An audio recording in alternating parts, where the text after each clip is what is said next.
Welcome back to Tokenized. I am Simon Taylor. At the Avalanche Summit, I am joined by Nikhil Sharma, who is head of growth at Kinexys Digital Asset Solutions. That is right. Yes. You got that right. If it's not written down, I really struggle. I am Ron Burgundy. Nikhil, how are you doing today? Good. Very excited to be here. Thanks for having me. Well, remind everybody who you are and what Kinexys is. So I head up, like you introduced, I head up growth within Kinexys Digital Assets. And Kinexys Digital Assets forms a part of one of the four things within Kinexys. I'll take a step back in terms of talking about what Kinexys is. Kinexys is our blockchain business unit within the firm. So everything that we do in terms of building traditional financial products on blockchain, that's happening within Kinexys. Where we sit in the firm is within the payments unit within the firm. And that's because of legacy. That's because of how we enable other business lines within the firm. But we end up working with all our business lines. And primarily what we do is we're helping clients move information, money, and cross-asset settlements faster, with a lot more certainty, with a lot more precision, with a lot more control. Primarily what my day job is to look at this platform that we've built out called Kinexys Digital Assets. And that particularly looks at tokenizing traditional assets and settling them. Settling them in a delivery versus payment format or a free of payment format, which is you'll have cash on the other end and an asset on one end, or you can basically post assets as margin. Those are the things we do on our platform. And that came in from a pain point of you have traditional siloed systems where assets move on one ledger, cash moves on the other ledger. You got to reconcile them. It can take days, weeks. Things can go wrong. Totally. You would think that within a bank that would be easy, just create one ledger. It doesn't work that way. So when you got 60 mainframes in 60 different markets, that suddenly becomes, and each of those markets actually has 5 to 10 different systems of record. Exactly. So we collapse the two. So what happens today is we've essentially created this general purpose utility infrastructure front to back, where we have the protocol layer, we tokenize assets, we build services in which those assets can be woven into, and then clients use it. Clients have been using it. We've been live for more than 4.5 years. So in terms of large institutions, we keep saying institutions are coming. Well, they've already come. Yeah. They've been on our, although they've been on our gated platform, they've been there for 4.5 years, transacting more than 2 to 3 billion daily. I think that's fascinating that there's that level of transaction kind of happening. The institutions are already here. They're just not in the place you might have expected them. Yeah. And I think that's kind of also starting to happen now. We've just been speaking to Wisdom Tree and Van Eck today and many, many others. They are also seeing kind of in the permissionless blockchain world, in that world, that there is institutional adoption. But what I've observed and what we've been asking everybody today is stablecoins seem to be really having their moment. What is it that's helped that catch fire? And do you think instant 24/7 is the killer app for tokenization? I think it's sort of emerged that way. And the operative word is they're hot right now. And fundamentally, if you think about the use cases, they've sort of only evolved. Use cases have existed for a while. But if you see what has actually changed or catalyzed in the past sort of whatever period that we've seen, is tokenized wrapper products coming in mid last year. Well, March 2024 is when BlackRock BD came in. Benji has been around for a bit longer than that. So instant payments in terms of one, the tokenized wrappers giving yields on your stablecoin balances that sit on chain, and the ability to kind of move in and move out very quickly. Yeah. That's almost created this dynamic where if I am and I'm not saying a corporate sort of regular way treasurer, but if I'm an on-chain sort of protocol, managing a treasury of liquidity, then I have now options where I can move in my liquidity, manage that liquidity on a daily basis, earn yields on it, and get out when I want to. Yeah. So that's been one of the sort of catalyzing factors, I would say. In addition to that, what you've seen from the beginning of the year is some clarity around regulations. In terms of what stablecoins are, how do you hold them, how do you record them in your balance sheet, what do you use them for? And that helps because then it's sort of reaching out to a wider swathe of the market who's now looking at these assets and saying, oh, maybe we can use this for some use cases. Is this a one-size-fits-all solution? I don't think so. I don't think it's a zero-sum game, which sort of goes back to what our focus has been, which is we've been looking at how deposits, commercial bank money, can be represented in a tokenized format. Yeah. Parts of it have existed, or in some format it has existed in the past, which is the blockchain deposit accounts that we have, where we move cash on chain. Yeah. That will evolve in terms of structure, in terms of construct, etc. And the third thing I would say, like in terms of stablecoins, is in general there is this dynamic of looking at stablecoins as almost like a collateral optimization tool, Yeah. where and that's a narrative that's starting to sort of build up. So that's why I think we're hot right now. Yeah. It's a great answer to the question. I think wonderful nuance inside of that, and I think this sort of perception of the world that you diverge there as to like the role stablecoins play and the role commercial money plays that's tokenized. They are slightly different horses for different courses. They exist in a similar ecosystem. And on that basis, I saw an interesting announcement with Chainlink and Ondo and you guys a couple of weeks ago. Do you want to unpack that and where that fits into the broader strategy? Yeah, for sure. So, I mean, this goes back to sort of giving some context to your listeners, perhaps. So within Kinexys, we also have a product called Kinexys Digital Payments. It's a Stripe where we are essentially moving payments cross-border 24/7, helping our corporate clients, our FI, financial institution clients, non-banking financial institution clients to move money quickly. Mm-hmm. So they could be moving money to their intra-company subsidiaries, they could be moving to their counterparties that sit elsewhere. But essentially how we enable that is we have a formal subledger inside the bank, which is distributed ledger based.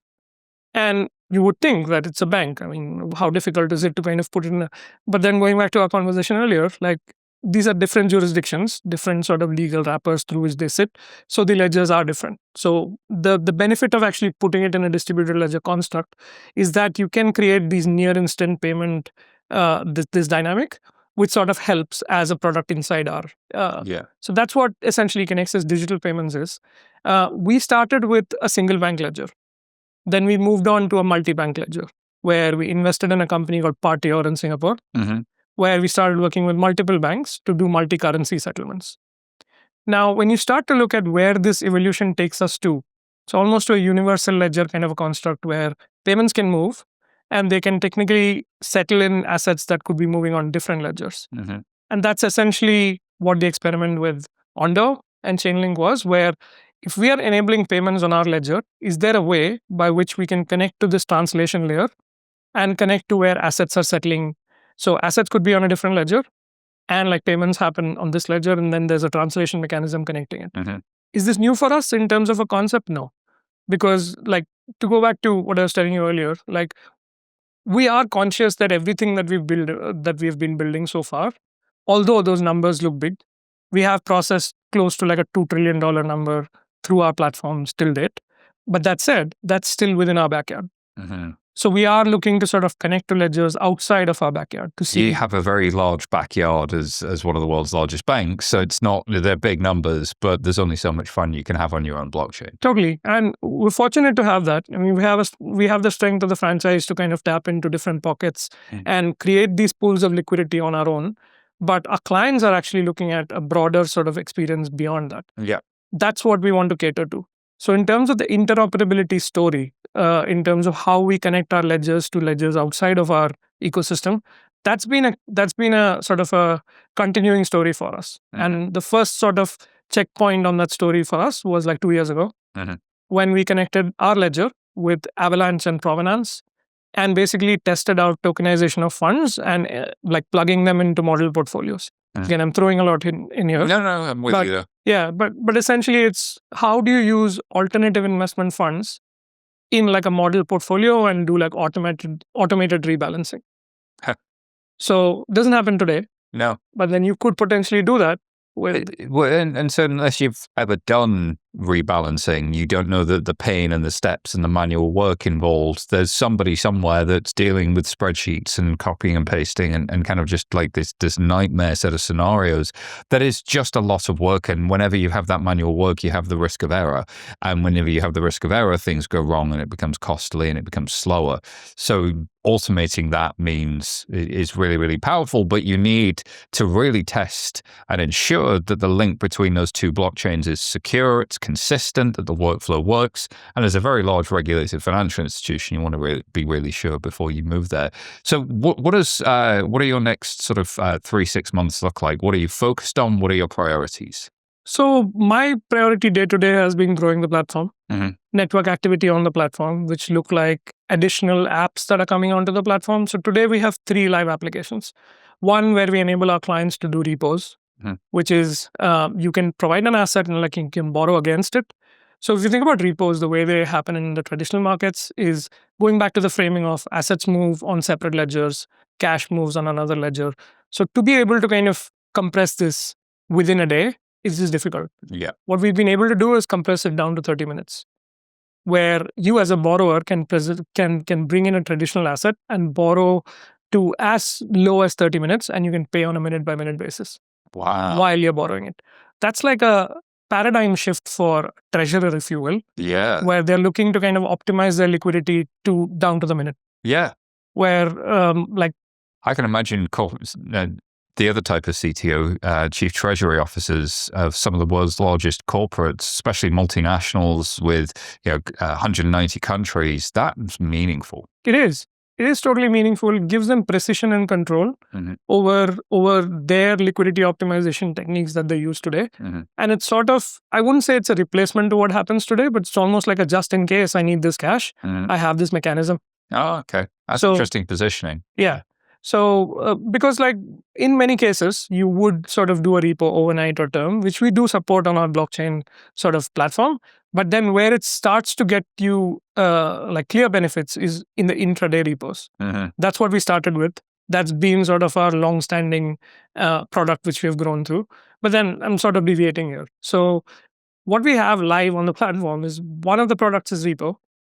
And the other product is where we are posting collateral in the form of tokenized assets. Mhm. And third product is where we are issuing, transacting, and settling bonds. So when it comes down to my focus, like we have proved out the fact that blockchain works. It shows you benefits in terms of settlement efficiencies, reducing reconciliations, etc. With these three products. What we want to do, and that's my immediate focus, is to basically parlay these learnings and the technology into products that are in the pipeline.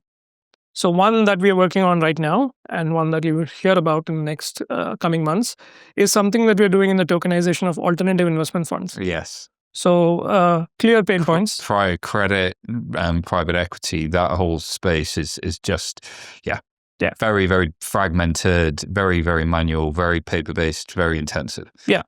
So infrastructure funds, private equity funds, long lockup funds, where there has been tokenization of these funds in the past.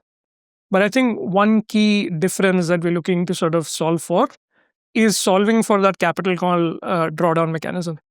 Oh, interesting. So typically, like tokenized funds tend to be capital call structures where you're Yep. actually calling capital once the deal is ready. Yeah. Today, most of the tokenized funds that you see out there in the private investment space, like in the private fund space, is like one shot capital call and it basically sits there. What we are intending to do is basically Make create it a more solution real-time. that streamlines the entire process. And it's a start point. It basically goes back to what we started out as an experiment like 2 years ago, where we started with the thesis of what would it take to kind of put this asset class Mhm. in a portfolio which can be rebalanced. Yeah, I can see how those two things are linked. So from the outside, it looks like we're doing these disconnected, isolated experiments. Mm. But from the inside, it doesn't look like that at all. Like it's basically like one step in the journey where for a portfolio, you need a universe. For a universe, you need to kind of start ground up where you're tokenizing a fund from the very fundamentals of how do you create that universal ledger? How do you meet funds where they are? Instead of like creating a whole new Yeah. shock value straight away. A new operating model, new software, new everything. It's like, no, here's a value case that you can Yeah. use today. It's in addition to what you have, and Yeah. you're sort of walking them through. And then you build on top of that. And at some point in the journey, you have a universe that's big enough. You have a universe that's varied enough that you can create a portfolio.